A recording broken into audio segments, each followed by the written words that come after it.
जादुई कहानियाँ देखने के लिए हमारे चैनल को सब्सक्राइब करें और बेल आइकन जरूर दबाएं। नैना बिन माँ की बच्ची थी, लेकिन उसकी माँ के जाने के बाद नैना की चाची ने नैना को अपनी बेटी की तरह प्यार दिया और कभी भी उसे उसकी माँ की कमी महसूस नहीं होने दी। इसीलिए नैना के पिता ने कभी भी दूसरी शादी नहीं की।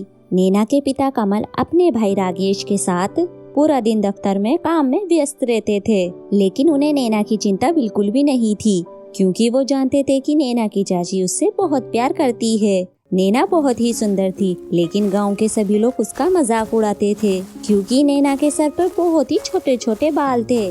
बचपन में नैना के बाल बहुत ही लंबे और घने थे। फिर एक दिन जब सुबह नैना उठी तो वो देखती है कि उसके बाल बहुत ही छोटे छोटे हैं। उस दिन के बाद से नैना के बाल कभी भी लंबे नहीं हो पाए। अरे देखो देखो, परकटी आ रही है। अरे आज तो तुम सब बहुत अच्छे लग रहे हो। अच्छे क्यों ना लगे भला, आज तो त्योहार का दिन है और आज हमने अपने बालों को अच्छे से संवारा और सजाया है।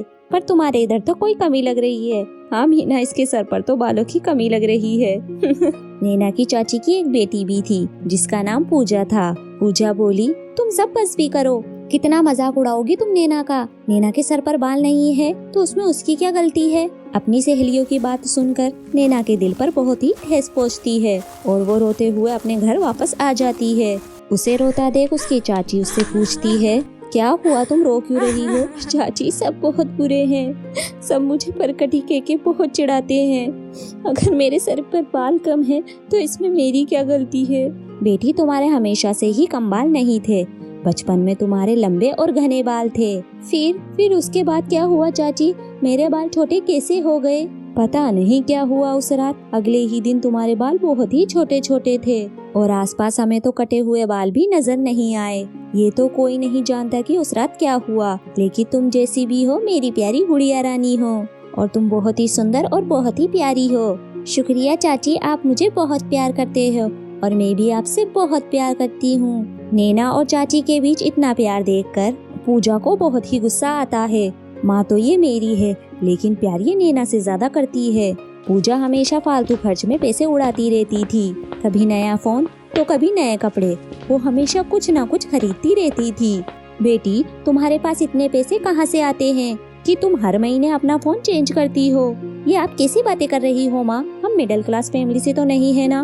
मुझे पिताजी इतने सारे पैसे देते हैं, अगर आपको कोई दिक्कत है तो आप पिताजी से जाकर बात कर सकती हैं। पूजा जब भी गीता के पिता से इस बारे में बात करती, सुनिए जी, आपने पूजा की आदत इतनी बिगाड़ रखी है। आखिर मैं पूछती हूँ कि क्या जरूरत थी आपको उसे इतने सारे पैसे देने की। तो क्या हुआ, वो अभी छोटी बच्ची है और अभी तो उसकी खेलने कूदने के दिन है। उसे जो लाना है, जो खरीदना है उसे खरीदने दो। कुछ दिनों बाद नैना और पूजा अपनी सहेली की बर्थडे पार्टी में जाती हैं। पूजा नैना से कहती है, ओहो, कब तक तुम इस आईने के सामने ऐसे खंगी लिए खड़ी रहोगी। एक तो तुम्हारे सर पर 4 बाल है और उसमें भी तुम लगी रहती हो।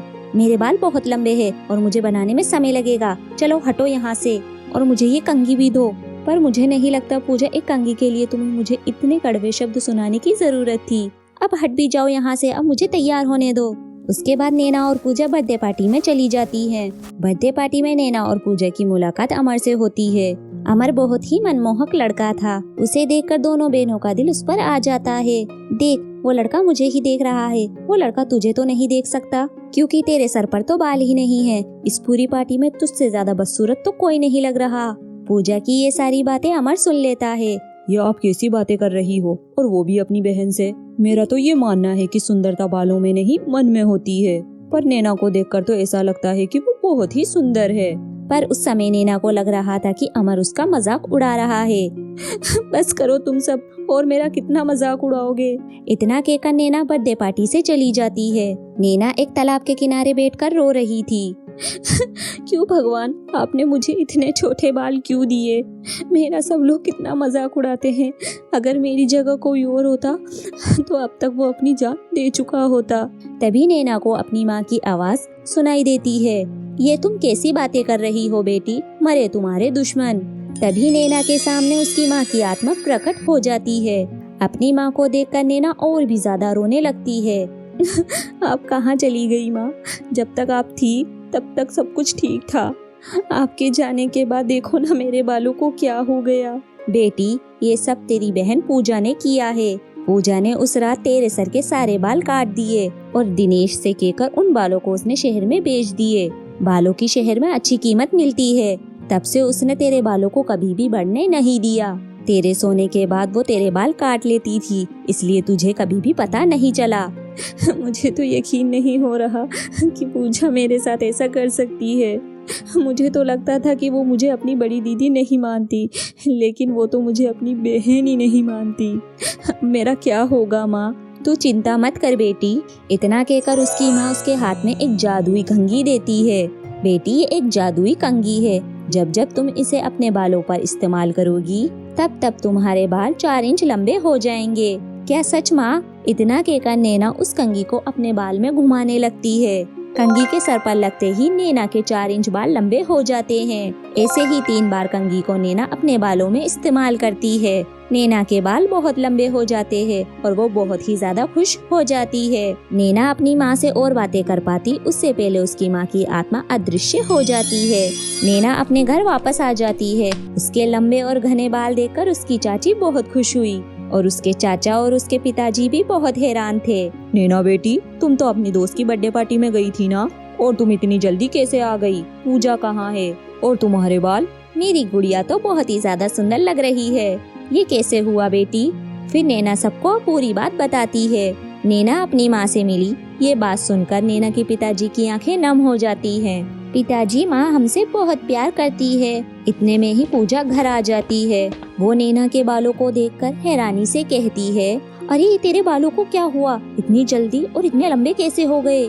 मेरे बालों को देखकर तुम ये तो नहीं सोच रही ना कि इन्हें काटकर तुम्हें पैसे मिलेंगे? तुम्हारा क्या मतलब? उसके बाद नैना पूजा का सारा पर्दाफाश कर देती है। मुझे तो यकीन ही नहीं हो रहा कि पूजा तुम ऐसा भी कर सकती हो। तुम थोड़े से पैसों के लालच में अपनी बहन को सरेआम बेइज्जत कर सकती हो। आज के बाद तुम मुझसे कभी भी बात मत करना। माँ, आप ऐसा मत कहो प्लीज, मुझे माफ कर दो। मुझे माफ कर दो नैना, मैंने कभी भी तुम्हारी परेशानियों को नहीं समझा। आज मुझे अपनी गलती का एहसास हो रहा है। मैं तो सोचता था कि पूजा तुम्हारे में अभी भी बचपना है। जाने दीजिए चाचा और चाची जी, पूजा को अपनी गलती का एहसास है और अब तो मेरे बाल भी वापस लौट आए हैं। अगले ही दिन अमन नैना के पास आता है और उससे कहता है, नैना, आज तो तुम बहुत ही ज्यादा सुंदर लग रही हो और तुम्हारे बाल तो और भी सुंदर लग रहे हैं। लेकिन मैं उस दिन तुम्हारा मजाक नहीं उड़ा रहा था, बल्कि मैं तुम्हारी दिल से तारीफ कर रहा था। मुझे पता है अमर। अच्छा, आज से हम अच्छे दोस्त बन जाते हैं। उस दिन के बाद से नैना अपने परिवार के साथ हंसी खुशी से रहने लगी और अब उसे कोई भी ताना नहीं मारता था। जैसे जैसे दिन बीत रहा था, अमर और नैना एक दूसरे के नजदीक आ रहे थे। कुछ दिनों बाद नैना और अमर की दोस्ती प्यार में बदल जाती है और कुछ साल बाद वो दोनों एक दूसरे से शादी कर लेते हैं और हंसी खुशी से रहने लगते हैं।